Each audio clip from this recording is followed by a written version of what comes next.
Dishonour of bill का जो topic मैंने आपको समझाया है, डिसऑनर ऑफ बिल का, इस डिसऑनर ऑफ बिल के अंदर एक केस मैं आज आपको बता रहा हूँ एंडोर्समेंट ऑफ बिल, मतलब कि ये केस मैं आपको करा रहा हूँ एंडोर्समेंट ऑफ बिल का। अब ये टॉपिक क्या है, एंडोर्समेंट ऑफ बिल क्या होता है? जैसे मैं आपके सामने ना एक सिचुएशन समझा रहा हूँ, एक सिचुएशन समझिए आप। जैसे मान लो ए है, ए बी को गुड्स होल्ड करता है, ए ने बी को गुड्स होल्ड करा और बी ने क्या करा, बी ने ए को बिल दे दिया। अब बी ए को बिल दे देता है, ए के लिए वो बी आर है, ए के लिए वो बी आर बन गया। और मान लो बी ने जो ए को ये बिल दिया है ना, बी आर दिया है 3 महीने का है। अब सपोज करो ए ने क्या किया, ए के पास बी आर आ गया, ए ने इसी बी आर को जो है वो सी को एंडोर्स कर दिया। अब ए इस बिल को उठाकर सी को दे देता है, सी को एंडोर्स कर देता है।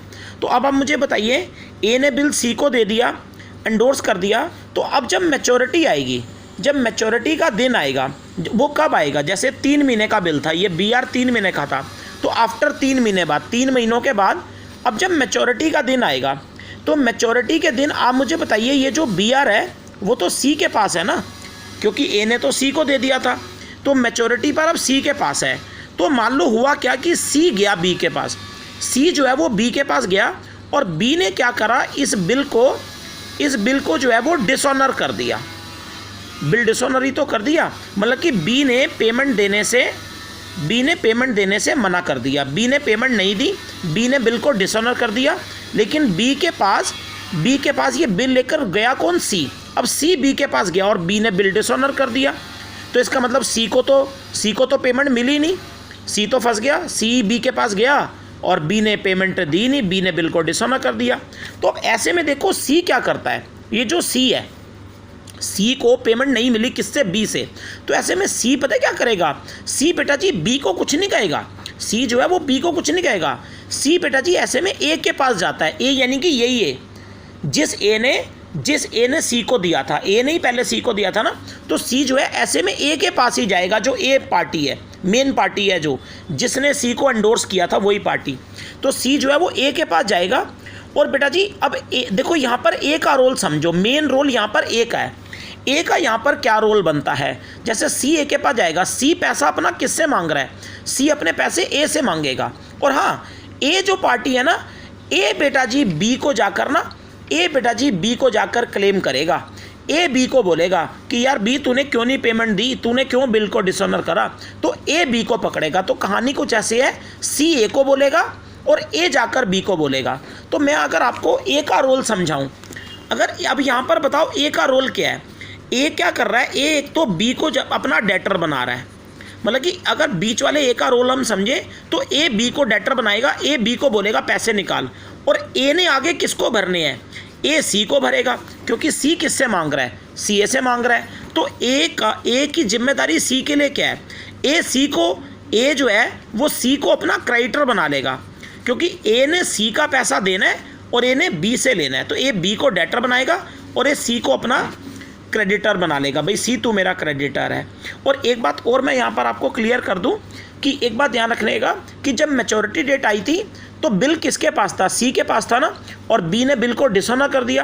तो जब बिल डिसऑनर हो जाएगा ना, जब यहाँ पर जो बिल है वो डिसऑनर होगा ना, तो बिल किसके हाथ में है? बी आर सी के पास है। तो बेटा जी सी ही ना कोर्ट जाकर जो नोटिंग चार्ज है, मैंने बताया था ना, नोटिंग चार्ज जो है, सी कोर्ट जाकर नोटिंग चार्जेज जो है वो पे करके आएगा। ये जो नोटिंग चार्ज है ये सी कोर्ट जाकर नोटिंग चार्ज पे करके आएगा। लेकिन याद रखना, जो नोटिंग चार्ज सी कोर्ट जाकर पे करके आएगा ना, नोटिंग चार्ज, वो सी नोटिंग चार्ज 10 रुपये ना, वो भी ए से मांगेगा। सी ए से बोलेगा ए तू दे ये नोटिंग चार्ज, और ए बी से बोलेगा कि बी तू दे ये नोटिंग चार्ज, यानी कि ये इससे मांगेगा सी ए से, और ए बी को बोलेगा कि तू दे ये नोटिंग चार्ज। तो बेटा जी ऐसे नोटिंग चार्ज भी याद रखेगा कि सी भरता है और सी ए से मांगता है और ए जाकर बी से मांगता है। तो ये कहानी है। तो अब बताओ ए का क्या रोल हुआ? जो ए पार्टी है, मैच्योरिटी डेट पर ए का क्या रोल हुआ? ए का यही रोल हुआ कि ए बी को पकड़ेगा, कि बी को डेटर बनाएगा, तू मेरे पैसे निकाल, और ए सी को पैसे भरेगा, क्योंकि ए ने सी को देने हैं, तो ए सी को क्रेडिटर बना लेगा। तो मैं आपको बताऊं, अगर मैच्योरिटी डेट पर अगर आपको कोई बोले ए की बुक में क्या एंट्री होगी, ए जो मेन पार्टी था, ए को हम कह सकते हैं ड्रॉर पार्टी, तो मैच्योरिटी डेट पर ए की बुक में क्या एंट्री होगा? मैच्योरिटी डेट पर ए की बुक में, क्योंकि बिल क्या हो चुका है? डिसऑनर हो चुका है। ए की बुक में बिल डिसऑनर। लेकिन ये केस कौन सा है, ये वो केस है एंडोर्स वाला, एंडोर्स वाला। इससे पहले मैंने वीडियो में आपको रिटेन वाला केस कराया था, जब ये ने अपने पास ही रखा, रिटेन का केस था जब ए ने अपने पास रखा हुआ था। लेकिन यहाँ पर क्या है कि बिल डिसऑनर हो चुका है और ए ने एंडोर्स वाला केस है। तो अब ये अपनी बुक में क्या एंट्री करेगा, आप ही सोचो, ए के बारे में सोचो, ए बी को बनाएगा डेटर और ए सी को बनाएगा अपना क्रेडिटर। तो ए अपनी बुक में पता है क्या एंट्री करेगा, मैच्योरिटी पर डिसऑनर वाले दिन ए अपनी बुक में एंट्री करेगा बी डेबिट, क्यों, ए बी को डेटर बना रहा है। और ए अपनी बुक में एंट्री करेगा 2C, 2C मतलब सी को बनाएगा, ए सी को क्रेडिटर बनाएगा, मैंने तेरे देने हैं। तो एंट्री बड़ी सिंपल है, ए की बुक में होगी B2C होगी, ये बिल डिसऑनर की B2C, ये बिल डिसऑनर की एंट्री है, ए की बुक में ही है। लेकिन एंडोर्स वाले केस में जब ए ने एंडोर्स कर रखा था सी को, ये वो एंडोर्स वाले केस में ए अपनी बुक में डिसऑनर की ये करेगा B2C। और आपको एक बात ना, ए बी को जो ए बी से पैसे पता है कितने मांगेगा, ए जो है वो बी से पैसे कितने मांगेगा, ए बी को बोलेगा कि यार बिल के भी पैसे पकड़ाइयो मेरे को और नोटिंग चार्ज के भी दे। और ए सी को भी यही भरेगा, ए सी को कितने भरेगा, बिल के पैसे भी भरेगा और नोटिंग चार्ज के भी भरेगा। ए सी को भी बिल और नोटिंग चार्ज दोनों मिला के भरेगा और ए बी से भी बिल और नोटिंग चार्ज दोनों लेगा।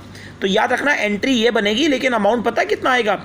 जैसे मान लो कि जो बिल था, 1 मिनट के लिए एग्जाम्पल ले लो, 10,000 का था और नोटिंग चार्ज ऊपर लग गए 200 रुपये। तो ए जो है बी को डेटर पता है कितने से बनाएगा, 10,200। ए बी को बोलेगा 10,200 निकाल नोटिंग चार्ज के, और ए सी को भी उतना ही भरेगा 10,200 रुपये, क्योंकि ए सी को सी भर के आया था ना, नोटिंग चार्ज तो सी भर के आया, तो सी ने ए से लेना है, ए ने बी से। तो ए सी को अपना क्रेडिटर भी 10,200 से ही बनाएगा, सी को वो 10,200 भरेगा आगे बिल के नोटिंग चार्ज, ऐसे जितने सी को भरेगा उतने ही वो बी से लेगा। तो ये है एंडोर्स का केस है, ये एंडोर्स वाला केस हो तब ये अपनी बुक में ये एंट्री करेगा, ये ए की बुक में है। और आपको एक बात बता दूं, बी की बुक, जो बी है, बी कौन सी पार्टी है आप जानते हैं, बी वो पार्टी है ड्रॉई, बी तो ड्रॉई आदमी है ना जिसने बी, अच्छा बी की बुक, बी वो है जो मेन कल्प्रेट तो यही है ना, बी है। अच्छा बी की बुक में जो डिसऑनर की एंट्री है ना, वो वही होगी जो मैंने पहले वीडियो में बताई है। बी की बुक में डिसऑनर की वही एंट्री होगी मैच्योरिटी डेट पर। देखो बी की बुक में मैंने पहले भी ड्रॉई की बुक में डिसऑनर की कराई थी। बी का तो बेचारे का कोई चक्कर ही नहीं है, बी के पास तो उसका बिल पेबल आ गया, उसकी लायबिलिटी खत्म। और बी के लिए आपको पता है नोटिंग चार्जेस क्या है, एक्सपेंस है, तो बी अपनी बुक में नोटिंग चार्ज डेबिट करेगा। और बी तो किसको अपना, बी ने पैसे किसको देने हैं, ए को देने हैं ना, तो बी ए को अपना क्रेडिटर बना लेगा। तो बी की बुक में वही एंट्री है जो मैंने पहले वीडियो में कराई है नरेश वाले क्वेश्चन में। बी की बुक में डिसऑनर की वही एंट्री है, बीपी नोटिंग चार्ज टू ए, यानी कि 10,000 का बिल, 200 रुपये नोटिंग चार्ज और 10,200 रुपये ये बी की बुक में एंट्री है। ए की बुक में डिसऑनर की ये एंट्री है एंडोर्स वाले केस में, और बी की बुक में डिसऑनर की ये वाली एंट्री है एंडोर्स वाले केस में।